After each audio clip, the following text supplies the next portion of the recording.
Students, आज मैं आपको ट्रिग्नोमेट्री की टेबल याद करने का बहुत ज़बरदस्त तरीका बताने वाला हूं, जिससे आपको ये टेबल हमेशा याद बनी रहे।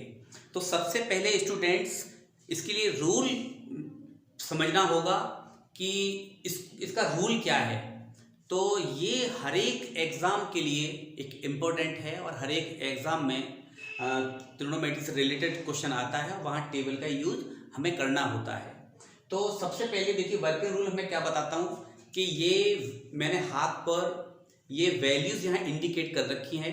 पहला है 0 डिग्री, फिर दूसरा है 30 डिग्री, 45 डिग्री, 60 डिग्री और 90 डिग्री। आप क्या करेंगे, अपने हाथ पर भी ये लिख सकते हैं। और सबसे पहले ये जो स्मॉल फिंगर है, इस पर आप 0 डिग्री मेंशन कर लें, और रिंग फिंगर जो है इस पे आप 30 डिग्री मेंशन कर लें, और मिडिल फिंगर जो है इस पे 45 डिग्री मेंशन कर लें। और इसके बाद ये जो इंडेक्स फिंगर है उस पे आप 60 डिग्री मेंशन कर लें, और थंब पर आप 90 डिग्री इंडिकेट कर लें। तो ये वैल्यू फिक्स हो जाएंगी, ठीक है ना। तो आप इसके लिए क्या करोगे, सबसे पहले रूल देखिए, ये वाला रूल मैं इसको जूम करके यहाँ लगा देता हूँ, इसको इस तरीके से। तो देखिए, ये हाथ अभी यहाँ मैंने इंडिकेट फिक्स कर लिया है। अब देखिए यहाँ पे 0 डिग्री, 30 डिग्री, 45 डिग्री, 60 डिग्री और 90 डिग्री। स्टूडेंट्स, ये मैंने यहाँ पे फिक्स कर लिया है। इसके बाद अब मैं रूल बताता हूँ कि इसका इस्तेमाल किस मेथड से आप करने वाले हो यहाँ पर। तो देखो, सबसे पहले साइन के लिए बात करते हैं। साइन का रूल ये है कि जब भी हम साइन की वैल्यू निकालनी है, चाहे वो साइन 0 सही, 30 डिग्री सही, साइन 60 सही, साइन 90 सही, उसके लिए साइन को क्लॉकवाइज डायरेक्शन में आप लिखेंगे, क्लॉकवाइज डायरेक्शन, घड़ी की डायरेक्शन में। और कोस के लिए आप एंटी वाइज डायरेक्शन में आप फिंगर्स को काउंट करेंगे, ठीक है ना।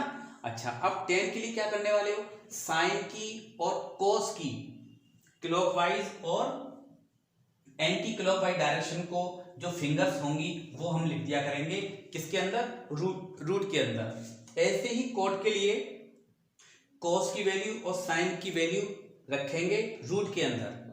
तो ये तो चलो ठीक है, ये समझ में आ गया। इसके बाद ये जो मेन रूल है, सबसे पहला ये काम करने वाले हम कि जिस फिंगर की वैल्यू फाइंड करनी है हमको, उस नंबर की फिंगर का स्क्वायर रूट आपको लिखना है। देखिए किस तरीके से, जैसे मैं बोलूं कि साइन 45, तो साइन यहां रखेंगे, फिक्स है 45। अब देखिए 60 के लिए नंबर ऑफ फिंगर्स कितनी है, जरा देखिए। इसके बाद 1 2 किस में चलेंगे आप, क्लॉकवाइज डायरेक्शन में, ऐसे चल गए तो यहाँ नंबर ऑफ फिंगर्स हैं 1 2। अब कोस के लिए मान चलो कोस 45 आपको मालूम करना है, तो 45 तो ये आ गया, लेकिन कोस के लिए चलेंगे यहां से एंटी क्लॉक डायरेक्शन में। तो एंटी क्लॉक डायरेक्शन में देखिए कितनी फिंगर्स हैं, 1 2, तो रूट के अंदर 2 लिखेंगे। ये रूल समझ में आ गया होगा। इसके बाद अब मैं बताने वाला हूं कि ये मैंने यहाँ पे लिख रखा है 0 degree, 30 degree, 45 degree, 60 degree, 90 degree. तो इसके लिए देखिए यहाँ पे मैं 0 से स्टार्ट करना शुरू किया है, 1 2 3 4, है ना। आप क्या करेंगे, हर एक वैल्यू में 2 से आप डिवाइड लगाएंगे। डिवाइड आपको लगाना है किससे, 2 से, हर एक वैल्यू में, ठीक है ना। अब किस तरीके से, अब ये देखिए साइन 60 डिग्री। अब इस साइन 60 की वैल्यू आप कैसे फाइंड करेंगे, अब स्टूडेंट्स यहां बात करते हैं। देखिए इसी रूल के अकॉर्डिंग काम करेंगे हम। साइन 60 पे चलिए, ये आगे साहब हम साइन 60 के लिए साइन चलेंगे क्लॉकवाइज डायरेक्शन में। क्लॉकवाइज डायरेक्शन में देखिए कितनी फिंगर्स हैं, 1 2 3। और यहाँ पे रूल बोलता है कि जिस फिंगर की वैल्यू फाइंड करनी है, उस नंबर की फिंगर का क्या ले लेते हैं, रूट लिखते हैं। तो ठीक है साहब, नंबर ऑफ फिंगर्स कितनी है 60 के बाद, 1 2 3, तो रूट के अंदर हमने 3 लिख लिया। और मैंने यहाँ लिखा है हर एक वैल्यू के से आप किससे डिवाइड दोगे, 2 से, हर एक वैल्यू में 2 से डिवाइड दोगे। तो देखिए साइन 60 की वैल्यू √3/2 तैयार हो गई। अब मान के चलिए आपको लेनी है tan 60 की वैल्यू। तो tan 60 के लिए क्या होता है, टेन मैंने लिखा है यहाँ पे, टेन होता है साइन अपॉन कॉस। तो स्टूडेंट्स साइन 60 की वैल्यू के लिए क्या करेंगे, देखिए साइन 60 के लिए साइन चलेंगे क्लॉक डायरेक्शन में 1 2 3, और लिखा हुआ है मैंने कि 10 के लिए रूट में value number of fingers note कर लेते हैं, 1 2 3 नंबर ऑफ फिंगर्स होगी 3, और कॉस के लिए रूट में number of fingers clock anti clock direction चलेंगे, नंबर ऑफ फिंगर्स कितनी है यहाँ पे 1, तो रूट के अंदर 1 को यहाँ लिख लेंगे और 1 का रूट 1 आ जाएगा जो कि √3 है। तो tan 60 की वैल्यू कितनी आ गई, √3।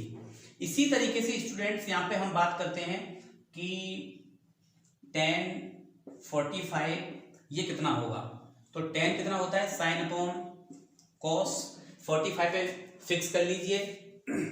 अब यहाँ पे क्या करेंगे, देखिए साइन करेंगे क्लॉकवाइज डायरेक्शन में, नंबर ऑफ फिंगर्स कितनी है 2, रूट के अंदर लिख लेंगे, और कॉस के लिए यहाँ से देखिए एंटी क्लॉक डायरेक्शन में कितनी फिंगर है 1 2, तो इसको भी रूट के अंदर लिख लेंगे।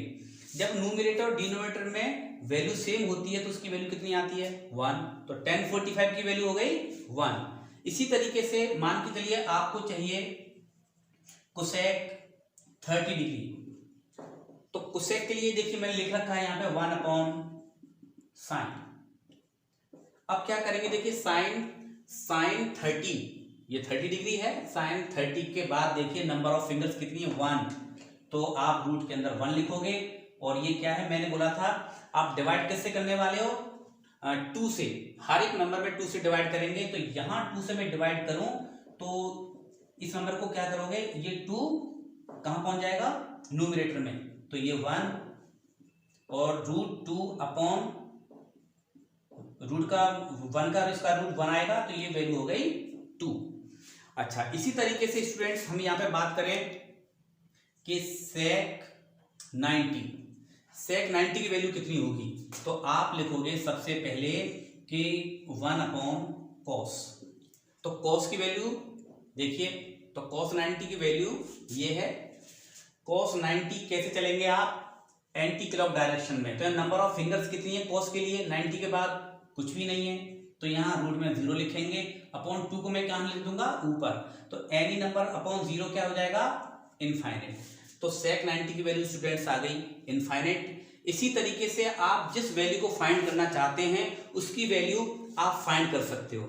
एग्जांपल ले लेते हैं cot 30 के लिए क्या करोगे, देखिए cot होता है cos अपॉन साइन, तो cos 30 की वैल्यू देखिए cos 30 ये आगे साथ cos को चलना है एंटी क्लॉक डायरेक्शन में, तो नंबर ऑफ फिंगर्स कितनी है यहाँ पे 1 2 3, तो 3 को रूट में अंदर लिख लीजिए, और साइन 30 के लिए क्या करोगे 30 के बाद नंबर ऑफ फिंगर्स कितनी है 1, तो रूट के अंदर 1 लिख लीजिए, √1 का इसका रूट 1 आ जाएगा और √3 सेम रहेगा, तो ये आ गया √3, तो cot 30 की वैल्यू कितनी आ गई √3। इसी तरीके से स्टूडेंट्स जो वैल्यू आपको फाइंड करनी है बस हाथ पे ये एंगल फिक्स रखिए, नंबर ऑफ फिंगर्स आपको रूट के अंदर लिखनी है, 2 से डिवाइड करना है, इस रूल से आप जिस वैल्यू को निकालना चाहते हो उस वैल्यू को आप फाइंड कर सकते हो। अगर ये वीडियो पसंद आई है तो इस वीडियो को लाइक और सब्सक्राइब करना ना भूलें, और अपने स्टूडेंट्स जितने भी आपके मिलने वाले हैं और आपके फ्रेंड्स हैं उनको भी बताइए, और जिससे कि ये वीडियो और लोगों के पास आसानी से पहुंच सके। Thank you.